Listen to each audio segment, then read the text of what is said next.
사라져감을 순간마다 마지막 촛불같이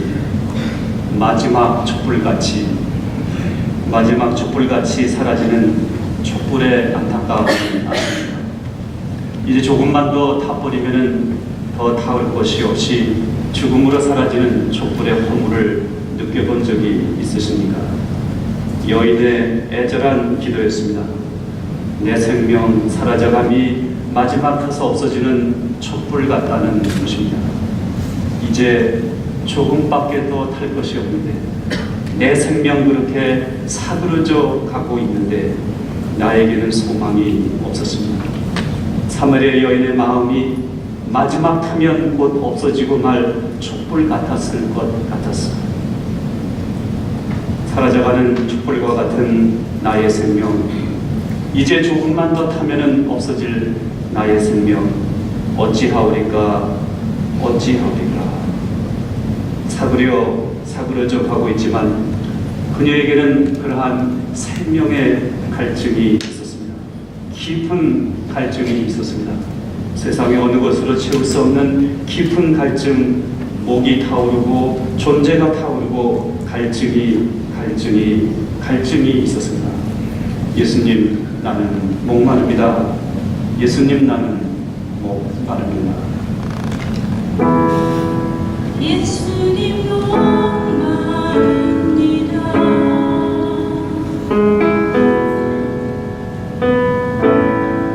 오셔서 채워주소서.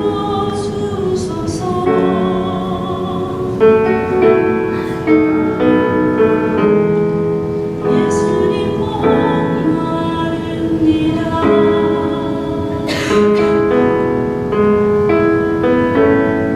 오셔서 채워주소서.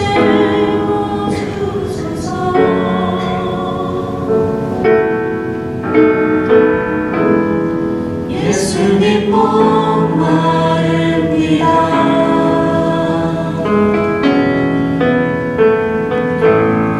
오셔서 채워주소서.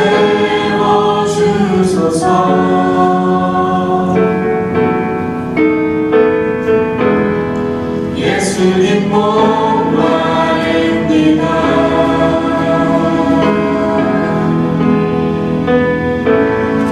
오셔서 채워주소서.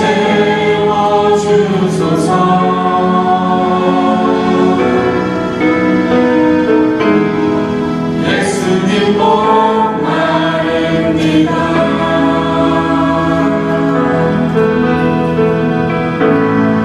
오셔서 채워주소서.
주의 자비를 간절히 기다립니다. 고통 중에 있는 저를 홀로 내버려 두지 마소서. 하루하루 소망 없는 삶 가운데 전지어진 저의 삶이 옵니다. 주의 멸시와 조롱이 저를 더욱 저 자신을 어둠에 가두게 해옵니다. 지나온 삶이 저를 외부로부터 단절시키고 나 자신의 내면과도 단절된 생명 없는 거짓의 껍질 안에 저를 가둬둡니다. 두려움과 수치가 그 껍질을 깨고 내면을 들여다보는 조차 힘이 듭니다. 내 영혼이 아직 그 베일 안에 멈추어 있습니다. 저는 적절한 표현조차 생각나지 않는 고통의 괴로운 삶 가운데 하루를 또 살아가고 있습니다. 저희 영혼에 당신의 자비를 내려주소서. 주여, 저를 불쌍히 여겨주소서.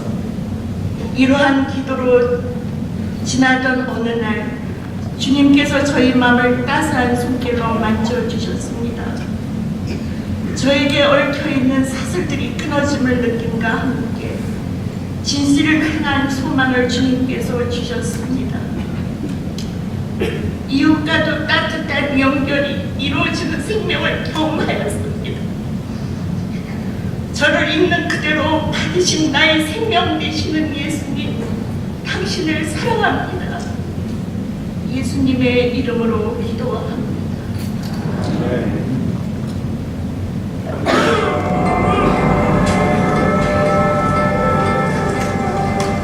From this point on, life for every child of the desert is defined by the quest for water. Yet somehow, in this brutal land, an incredible 300 million people survive. These are their remarkable stories.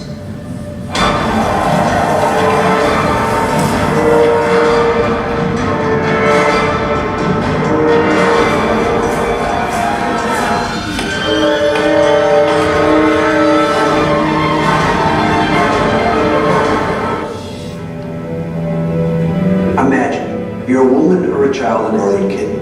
Every day of your life, you spend 8 to 12 hours a day just gathering water. That's all you do. And if you don't gather the water, your family goes thirsty. This particular story, it's playing a role within the mix of stories. But I think the message about water is you don't have enough. And when you don't have enough and they're gathering for water, what is the impact of that on their lives? I think we forget in our comfortable lives that most people live ages 3, 4 as soon as they can walk.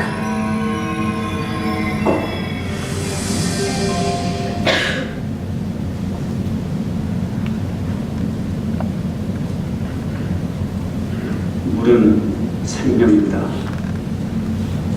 우리 인체는 대부분 물로 이루어져 있습니다. 여인에게는 목마름이 있었습니다. 예수님은 여인에게 다가가셔서 물을 좀 달라고 요구하셨습니다. 여인에게는 채워지지 않는 갈증이 있었습니다. 아무리 채워봐도 채워지지 않는 갈증. 그녀의 욕구는 결핍 욕구였습니다. 채워보지만 채워지지 않았습니다. 마시지만 갈증이 있었습니다. 먹지만 배부르지 않았습니다. 소유했지만 넉넉하지 않았습니다. 높아졌지만 외로운 자리가 되고 말았습니다. 예수님은 그녀에게 새로운 물을 주기를 원하셨습니다. 완성 욕구입니다. 속에서 솟아나는 새 물을 예수님은 여인에게 선물해 주시기를 원하셨던 것입니다. 그래서 여인에게 예수님은 부르십니다. 가서 네 남편을 불러오라. 그녀의 과거를 불러오게 하셨습니다. 왜 그러셨을까요? 새로운 미래를 열어주시기 원하셨던 것입니다. 어떻게 그것이 가능한 것입니까? 왜냐하면 인간은 과거에서 현재로 가지만 하나님은 미래에서 현재로 다가오시기 때문입니다. 과거가 만드는 현재는 숙명적입니다. 그러나 미래가 열어주는 현재는 자유가 있습니다. 예수님은 여인에게 그러한 완성을 요구하셨던 것입니다. 여인의 과거의 아픔을 예수님께서는 다 아셨습니다. 아시지만 꾸짖지 아니하십니다. 거기에 용서가 있고 거기에 사랑이 있습니다. 이제 여인의 아픔을 간증으로 들으시겠습니다.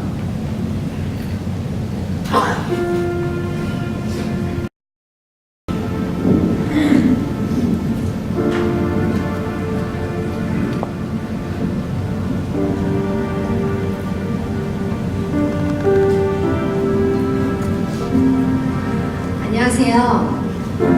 저는 초등학교와 중학교에 다니는 두 아들과 전형적인 한국식 사고방식을 가진 남편과 함께 이곳 샌디에고에서 연합감리교회를 섬기며 살아가고 있는 지극히 평범한 엄마이자 아내입니다. 밖에서나 교회에서 사람들을 만날 때면 늘 마련된 가면으로 좋은 엄마, 좋은 아내의 이미지를 잘 구축하고 사는 평범한 주부이기도 합니다. 집안에서 내 열심을 다해 아이들과 남편을 돌보지만 몸이 피곤해 지치고 남편에 대한 불만이 지치고 아이들에 대해 불안으로 지쳐 결국 아들들에게 짜증이 폭발하고 속된 말로 불쌍한 남편 쥐잡듯 잡고 밤이 되면 회개의 눈물을 쏟곤 합니다. 그런 생활의 반복 속에서 저는 문제의 핵심은 아이들도 아니고 남편도 아닌 바로 나라는 사실을 얼핏 알게 되고 나 자신을 찾고자 하는 노력을 시작합니다. 그런데 잘 찾아지지 않더군요. 그렇게 방황 가운데 있을 때 귀한 집사님의 권유로 목사님께서 인도하시는 영성훈련에 참가하게 되고 스캇팩의 아직도 가야 할 길이라는 책을 만나게 되었습니다. 스캇팩은 사랑을 이렇게 정의합니다. 사랑은 자기 자신이나 상대방의 정신적 성장을 도와줄 목적으로 자기를 확대시키려는 의지라고 말합니다. 사랑의 목적이 정신적 성장이라고 합니다. 사랑이 그냥 일어나는 감정이 아니고 의지라고 합니다. 이 정의로 사랑을 다 설명할 수는 없지만 적어도 어떻게 사랑을 해야 하는지 가르쳐 주었고 아무래도 나는 사랑이 부족한 엄마인 것 같다는 딜레마에서 빠져나올 수 있게 해주었습니다. 테레사 수녀님은 생판 모르는 타인을 위해서 저렇게 열심으로 사랑을 내셨는데 난 내 자식을 돌보는 게 왜 이리 힘든지 자기 인생의 과거를 자책하고 있었던 사마리아 여인과 같이 나 자신이 어디로 향하고 있는지 어디쯤 서 있는지 저 자신을 책망하고 있었으니까요. 착한 아내 그리고 완전한 엄마라는 가면을 벗지 못하고 저는 40대의 자기 상실을 뼈저리게 체험하고 있습니다. 자기 상실의 허무는 견디기 힘든 중압감으로 저의 하루하루를 힘들게 하고 있었습니다. 스캇팩은 삶의 지도를 늘 새롭게 그려야 한다고 말합니다. 낡은 지도로 인생의 미래를 설계할 수 없다는 것이지요. 저는 이제 제 낡은 지도를 빛 가운데로 꺼내어 봅니다. 손 닿지 않는 곳에 방치되어 있던 저의 지도는 선들이 희미하게 사라져가고 길들이 얽히고 설켜 있는 혼란의 지도입니다. 그 속에 남편과 아이들을 올가넣은 채 길을 잃고 살고 있는 저 자신을 발견합니다. 그리고 제 삶의 지도를 정비하기 시작합니다. 포기하지 못하고 붙들고 있던 과거에 대한 집착과 상처를 지워봅니다. 어렵게 내려놓은 집착과 상처를 밑거름 삼아 참 사랑의 큰 길과 훈련, 그리고 믿음의 길도 만들어 봅니다. 물론 주님이 그 잣대가 되어주십니다. 나의 소망은 내 인생의 지도를 예수님께서 다 아신다는 사실입니다. 나보다 나를 더 잘 아시는 예수님께서 나보다 나를 더 사랑하십니다. 그것이 나의 구원이었습니다. 사마리아 여인에게 다가오셨던 예수님의 따뜻한 음성이 들리는 듯합니다. 그 음성은 제 마음을 가만히 보듬어 주십니다. 주님, 감사합니다. 그리고 사랑합니다.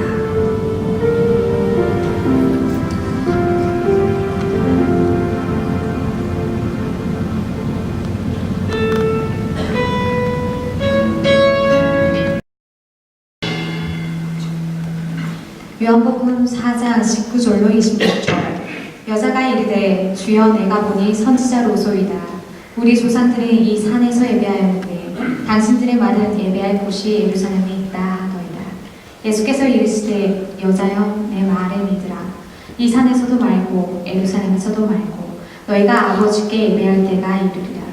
너희는 알지 못하는 것을 예배하고 우리는 아는 것을 예배하노니 이는 구원이 유대인에게서 나니라.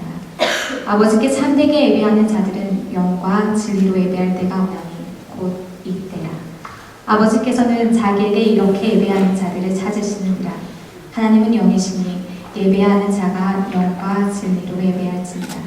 여자가 이르되 메시아 곧 그리스도라 하는 이가 오실 줄을 내가 아노니 그가 오시면 모든 것을 우리에게 알려주시리이다. 예수께서 이르시되 내게 말하는 내가 그라 하시니라.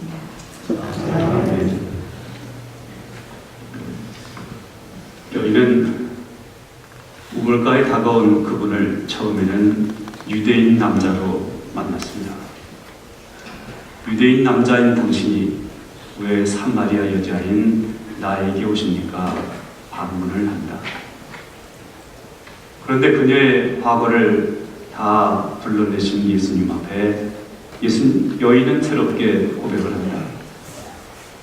내가 보니 메시아로 소이다 고백을 합니다. 누가 나를 안다 그랬을 때에 우리는 그것을 평가요 심판이라고 흔히 생각을 합니다. 그런데 예수님께서 나를 아신다는 사실은 평가가 아니라 심판이 아니라 나의 전 존재의 인정이었습니다.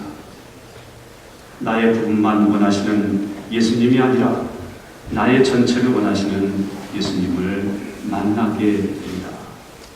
그분이 나를 사랑하시는 것은, 그분이 나를 아시는 것은 그분이 나를 사랑하신다는 것과 본질적으로 똑같은 것이었습니다. 그분이 나를 아시기 때문에 나는 그분에게 예배에 대해서 묻게 되었습니다. 어디서 예배해야 합니까? 그리심 산입니까? 예루살렘 산입니까? 예수님은 대답하셨습니다. 이것도 아니고 저것도 아니고 신령과 진정으로 예배하는 때라고 말씀을 하십니다. 신령, 성령이라는 것이죠. 진정, 진리의 말씀이라는 뜻입니다. 성령이 있고 말씀이 있으면, 만약에 성령이 너의 중심을 지배할 수 있다면, 그리고 하나님의 말씀의 진리가 너의 존재의 중심에서 너를 다스리기 시작할 수 있다면, 너를 지배할 수 있다면, 그때 너는 진정한 예배를 드릴 수 있을 것이다. 예수님은 그녀에게 가르쳐 주신 것입니다.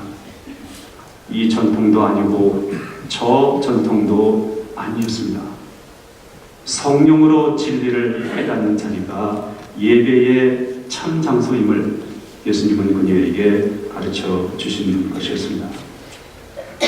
나보다 나를 더 잘 아시는 하나님께서 나보다 나를 더 사랑해 주셨습니다. 내가 나를 알 때에 나를 버리고 싶었는데, 내가 나를 알았을 때에 내가 미워지기도 했는데, 내가 나를 알 때에 나는 나를 참지 못한 때도 있었는데, 나보다 나를 더 잘 아시는 하나님께서 나보다 나를 더 사랑해 주셨습니다. 그는 나를 안아 주셨습니다. 나의 과거, 나의 현재, 나의 미래를 다 부둥켜 안아 주셨습니다. 그리고 나에게 말씀하십니다. 내가 그라. 내가 그라. 내가 그라. 내가 그라 말씀하시는 그분 앞에 나는 나를 찾았습니다. 내가 그라 말씀하시는 그분 앞에 나는 나를 찾았습니다. 기쁨이었습니다. 감사였습니다. 소망이었습니다. 주님의 사랑 앞에 내 영 기뻐 찬양하기 시작합니다.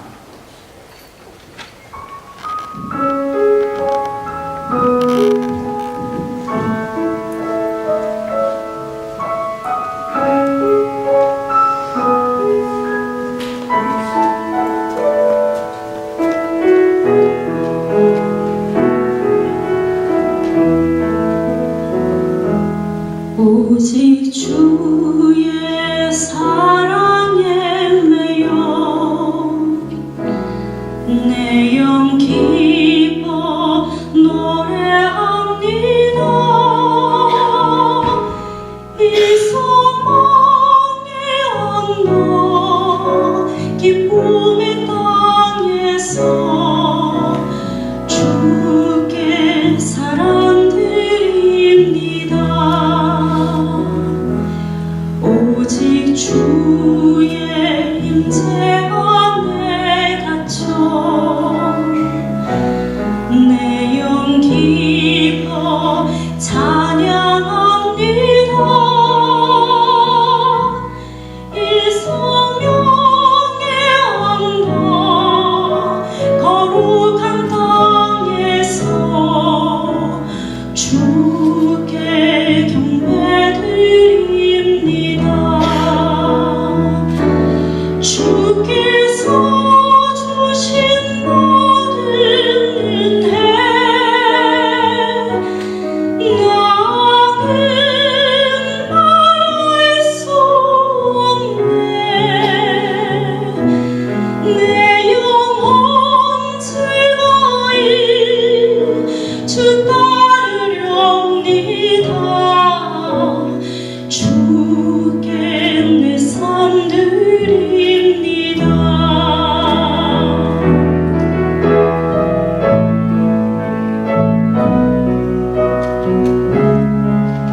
오